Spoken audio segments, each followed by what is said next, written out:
Los primeros aborígenes. Cuando los españoles llegaron a la isla, que los aborígenes llamaban de distintas maneras, hacía más de 4000 años que las Antillas estaban habitadas por unos pueblos muy diferentes a los europeos. Las comunidades que poblaban las Antillas para el 1492 habían alcanzado un nivel de desarrollo comparable al Neolítico superior, lo que significa que entre taínos y europeos existía una distancia social de más de 10.000 años. Los primeros pobladores de las Antillas provenían de las costas caribeñas de América del Sur. Se desplazaron en balsas y canoas a través del archipiélago de las Antillas Menores hasta establecerse en las Grandes Antillas. El primer grupo establecido en la isla, que Cristóbal Colón bautizó con el nombre de las Españolas, fue el de los Siboneyes, grupos preagrícolas que se dedicaban a la caza, la pesca y recolección de alimentos que le daba la naturaleza. Su principal instrumento de trabajo era la piedra escasamente pulimentada. Se encontraban en la fase del desarrollo de la humanidad que algunos historiadores llaman salvajismo. Otro grupo que habitó la isla, muy posterior a los Siboneyes, fueron los Innerís, llamados así porque tallaban un tipo de piedra llamada ígnea. Descendían del tronco histórico de los arahuacos que residían en los alrededores del río Orinoco de Venezuela. Los Inneris desplazaron a los Siboneyes porque eran más evolucionados, pues además de pulir la piedra, conocían la agricultura y la alfarería, el arte de fabricar cerámica.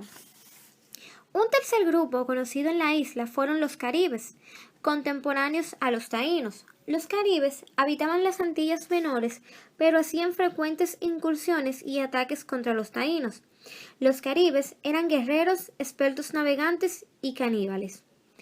Al momento del descubrimiento, la Española estaba poblada por taínos, el grupo étnico más numeroso. Los taínos coexistían con otros dos pequeños grupos étnicos, los iguayos, que habitaban en el lado nordeste de la isla, y los macoriges, que vivían más al norte. Los taínos habían absorbido los remanentes de los grupos anteriores, excepto a los caribes, con quienes peleaban constantemente. Los taínos habían logrado el desarrollo de una cultura independiente, la más avanzada de las Antillas, pero menos evolucionada si la comparamos con las grandes sociedades amerindias de los incas, mayas y aztecas. Arte y cultura taína. Los taínos fueron grandes artistas, elaboraban la cerámica con fines rituales y para el uso cotidiano. Fabricaban ídolos y amuletos confeccionados de piedra, madera dura, concha y otros materiales. Los jefes taínos, también llamados caciques, se rodeaban de un vistoso conjunto de objetos religiosos y suntuarios que los diferenciaba de los demás. Llevaban coronas de oro, finos cinturones, collares y otros objetos llamativos que los caciques usaban en los actos ceremoniales. Los taínos desarrollaron también una rica cultura. De cultivo de la yuca fabricaban casabe, considerando el pan de las Indias. Fabricaban dos tipos de vivienda, una llamada caney, de techo cónico y forma casi circular, y otra llamada bohío, de forma rectangular y con marquesinas donde el cacique recibía a sus visitantes. Los taínos fueron buenos agricultores, a pesar de que vivían también de la caza y la pesca. Inventaron el método de los montones agrícolas, que eran más productivos que la tala y la quema de bosques, amontonando la capa vegetal del suelo, la más fértil porque conserva la humedad y el abono. El rendimiento de la cosecha era tan elevado que obtenían un excedente en la producción de yuca, maíz, batata, ají, maní y yautía, sus cultivos más importantes. Intercambiaban con otras tribus la producción sobrante mediante el trueque, el cambio de un producto por otro diferente. Organización social y política. Los taínos estaban organizados en tribus integradas por varias familias bajo la autoridad de un cacique. La familia era monogámica y patriarcal. En torno al jefe o cacique se movían sus familiares y seguidores. Si varias tribus se unían, formaban un clan, unidades más amplias de organización social y política. Algunas aldeas o tribus se colocaban bajo las órdenes de otras, formando así una especie de confederación tribal, con fines guerreros, dando origen al cacicazgo, la región territorial gobernada por un cacique. Los primeros cronistas dicen que cuando llegaron los españoles, la isla estaba dividida en 5 grandes confederaciones o cacicazgos, con una población aproximada de 500.000 de habitantes. Existían también jefes de menor jerarquía, subordinados al cacique principal. Eran los nitaínos y los beíques. Los nitaínos eran los jefes militares de las unidades en que se dividía la tribu, mientras que los beíques eran curanderos y sacerdotes que servían de mediadores ante los dioses, razón por la cual poseían mucho poder e influencia ante el cacique y el resto de la población. En un nivel más bajo de aquella estructura social y política estaba la población taína, la más numerosa y la encargada de realizar las distintas actividades económicas. Hubo también un segmento social inferior llamado los naboríes, considerados siervos de los caciques y sus ayudantes. Es probable que los naboríes fueran descendientes de los ineris sometidos por los taínos. A pesar de esa estratificación social, no existía en la sociedad taína ni las clases sociales ni la lucha de clases. Lo que sí sabemos es que entre ellos existió la división natural del trabajo, pues mientras las mujeres fabricaban vasijas, tinajas, vasos y cucharas, los hombres fabricaban canoas, hachas de piedra y los utensilios necesarios para la caza y la pesca. Creencias mágicas y religiosas. En cuanto a sus creencias mágicas y religiosas, los taínos poseían bastante imaginación para explicar los fenómenos de la naturaleza, pero lejos de comunicativos. En las sociedades primitivas, como la taína, la comunicación era personal y directa. Esta era inmediata y recíproca, de tal forma que se producía un intercambio continuo, sin intermediación, a través de un diálogo o por medio de un sistema simbólico. Este tipo de comunicación era directa, predominante en la sociedad taína, carecía de un soporte como la escritura. La necesidad de prolongar la memoria del pasado descansaba en signos pintados y grabados, en leyendas tradicionales que eran transmitidas de padres a hijos. Como desconocían la escritura alfabética, era lógico que se valieran de la lengua, el gesto, la danza, el arte rupestre, los ritos mágicos religiosos, los signos y otros recursos para comunicarse entre sí. En su forma pictórica, la comunicación entre los taínos se transmitía mediante la pintura y la representación de los objetos. La asociación de elementos pictóricos con objetos e ideas dará paso a una segunda fase en este tipo de comunicación. Se trata de la forma ideográfica, donde las ideas están representadas por medio de signos y símbolos. Entre los recursos de la comunicación oral empleaban los gritos y silbatos muy comunes en las sociedades primitivas. En determinados momentos, principalmente en tiempo de guerras, los indios emitían señales de humos para poner en aviso a la población. Además de fuego que ellos también obtenían frotando los palos, se alumbraban con cucuyos. Las 5 regiones territoriales o cacicazgos en que estaba dividido el territorio insular, al momento del descubrimiento se comunicaban entre sí a través de una red de caminos, vericuetos o veredas que eran transmitidas por mensajeros nativos, guías prácticos y cambiadores de productos sobrantes. Dialectos y escritura taína.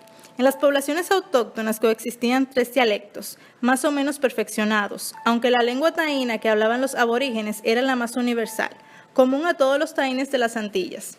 Según el padre de las casas, la lengua taína era la más elegante y más copiosa de vocablos y más dulce el sonido. La lengua taína, considerada la universal en toda la tierra, carecía de la escritura, aunque sí poseía una pintura del pensamiento, representada gráficamente en figuras diseñadas o grabadas en madera dura y en piedra.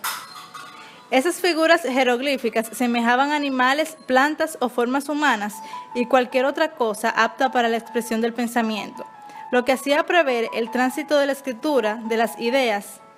Existe en 1492 la escritura fonética o de las palabras. No existió una literatura indígena, pero sí indigenista, de defensa de los derechos y tradiciones indígenas. Encuentro de 2 culturas. La isla española fue el primer lugar de América donde se asentaron los conquistadores europeos.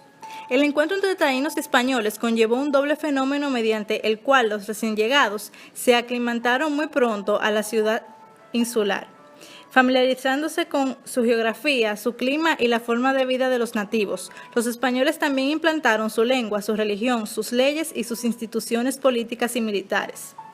Se trató de un choque cultural, donde la cultura europea, representada por los pioneros españoles, apeló de inmediato al uso del terror y la explotación para imponerse sobre la sociedad taína. Los países de Europa occidental conocían los grandes avances científicos, económicos y tecnológicos del Renacimiento, mientras las sociedades indígenas se encontraban en la etapa del Neolítico Superior, lo que supone una distancia social de casi 10.000 años. Es decir, mientras los europeos navegaban en carabelas, los indios navegaban en balsas y canoas. Mientras los europeos conocían la pólvora y el arma de fuego, los indios utilizaban el arco y la flecha. Mientras los europeos conocían la escritura y el arte de impresión, los taínos apenas sabían hablar y dibujaban figuras sobre piedras. Mientras los taínos emitían mensajes a distancia a través del humo y el fotuto, los españoles usaban las campanas como instrumento de comunicación masiva, con cuyo repique no solo se invocaba a los servicios religiosos, sino también a la guerra. Esas y otras condiciones históricas tan distantes explican por qué la cultura y los invasores se impuso sobre la cultura invadida. Las primeras gráficas. Las primeras ilustraciones hechas por los artistas europeos en torno a los habitantes de la isla y otras tierras americanas corresponden a las primeras descripciones que de ellas hicieron Álvarez Chanca, Pedro Angleria, Ramón Pané y otros cronistas al servicio de la española. La desnudez de los indígenas, su ingenuidad, sus modos de vivir, sus adornos de plumas, sus armas y su canibalismo fueron las primeras visiones que el hombre europeo y sobre todo el artista se forjó del indio americano en sentido general. Las primeras noticias sobre el descubrimiento del Nuevo Mundo están contenidas en las cartas que Cristóbal Colón envió. En un primer grabado, ilustraba la carta de Colón anunciando el descubrimiento. Fue publicado en la ciudad de Basilea en 1493, bajo el título de la Ínsula Hispana. En él se ilustra la escena del descubrimiento y por primera vez se representa gráficamente a los aborígenes en las tierras recién descubiertas, a quienes denomina indios. En su parte inferior se representa una galera típica del mar Mediterráneo con las banderas de León y Aragón, junto a una isla que se supone es la española. En su parte superior, el grabado muestra la ínsula hispana, isla española, donde entre árboles aparece un grupo de indios desnudos. Junto a la isla aparece una embarcación europea de remos con dos personajes vestidos y con sombrero, uno de los cuales aparece representar a Colón, quien tiene en sus manos ciertos objetos que está ofreciendo a los indios, que aparecen desnudos y con el pelo corto. Un segundo grabado corresponde a la ilustración de la primera edición italiana de la Carta de Colón, impresa en Roma en 1493. La escena representa el descubrimiento y sus habitantes. Figura a la izquierda el rey Fernando sentado en su trono, quien sostiene en su mano derecha un cetro, mientras que con la izquierda señala hacia la isla recién descubierta y en la que junto a una palmera un grupo de indios va caminando y mirando hacia la derecha. Junto a la isla, en el mar, hay 3 carabelas y de la mayor de ellas sobresale una figura que mira hacia el rey y que probablemente representa a Colón. Entre los indios hay una gran palmera como la que Colón había descrito en su carta. El tercer grabado corresponde a la ilustración de la carta que fue impresa en Florencia, Italia, en 1493, en una versión ligeramente modificada del grabado anterior. Un cuarto grabado también ilustra la carta de Colón impresa en Florencia en 1495. Está inspirado en 2 anteriores, pero muestra cambios fundamentales. En la esquina superior izquierda se distingue un grupo de indios. Los hombres llevan barbas y las mujeres de cabello largo y cinturones de hojas. Algunos llevan varas largas como la de los grabados anteriores, y mientras las palmas y árboles del grabado anterior han desaparecido, junto a la isla hay una caravela con 5 personas. Formas de explotación indígena. A partir del segundo viaje de Colón, los indios de la Española conocieron un cambio brusco en su forma de vida. Colón y su gente estableció el régimen de los tributos, según el cual cada indio mayor de 14 años debía buscar una determinada cantidad de oro o de algodón cada cierto tiempo. El régimen de la esclavitud de los indios empezó con el gobierno de Nicolás de Obando. A partir de 1502, cuando se establecieron las encomiendas, que fue el sistema de explotación más cruel e inhumano padecido. Mediante ese régimen de explotación, los indios eran repartidos a los colonos y funcionarios españoles para utilizarlos en la búsqueda frenética de oro, algodón en labores agrícolas y en las construcciones de obras públicas indicadas por el gobierno de Obando. La tiranía de Obando desapareció más del 80% de la población indígena, que al momento del descubrimiento ascendía a 500.000. En los primeros años del siglo XVI existían en la isla 15 villas o pequeños poblados, la mayoría de ellos fundados en el periodo obandino. De ellas, solo la ciudad de Santo Domingo, fundada por Bartolomé Colón, tenía características urbanas, dotada de jardines, plazas y calles anchas y rectas. Curso de Montesinos. Obando fue sustituido por Diego Colón en 1509. Con Diego Colón, la situación de los indios siguió su agitado curso. Cada vez que llegaba un nuevo gobernador a la isla, se hacía acompañar de una amplia comitiva deseosa de acumular grandes riquezas a expensas de los indios, quienes preferían fugarse, envenenarse, y los más valientes, Caonabo, Guarionex, Mayovanex, Contubanamá y Enriquillo, se declararon en abierta rebelión armada con sus verdugos.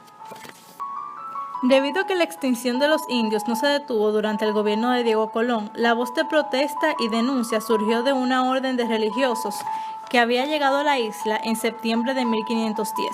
Esa orden fue la de los dominicos, distinta a la de los franciscanos que vieron desde el segundo viaje de Colón. Entre los nuevos misioneros cristianos llegados a la isla están los frailes Pedro de Córdoba y Antón de Montesinos. Fray Pedro de Córdoba fue un misionero y fraile dominicano español. Fue uno de los primeros pioneros de la evangelización en América y protector de los indios. Fue el primer inquisidor de América y denunció junto a su comunidad por primera vez el régimen de encomiendas por los abusos que se daban en el mismo. El fraile Antonio de Montesinos fue un misionero y fraile dominico español, junto a la primera comunidad de dominicos de América. Encabezada por el vicario Fray Pedro de Córdoba, se distinguió en la defensa y denuncia contra los abusos a los indígenas por parte de los colonizadores españoles en la isla La Española, y que causó la conversión posterior de Bartolomé de las Casas a la defensa de los indios. Se creó un clima temporal de tolerancia favorable para los defensores de los derechos indígenas, entre ellos el padre Bartolomé de las Casas y los frailes dominicos. Un memorable domingo de Adviento, el 30 de noviembre de 1511, el sacerdote Antón de Montesinos, enérgico y fervoroso, subió al púlpito y ante las mismas barbas de los encomenderos y oficiales reales pronunció el célebre sermón: Yo soy la voz de Cristo que clama en el desierto de esta isla, en el cual denunció con gran vigor el trato brutal que recibía la población indígena.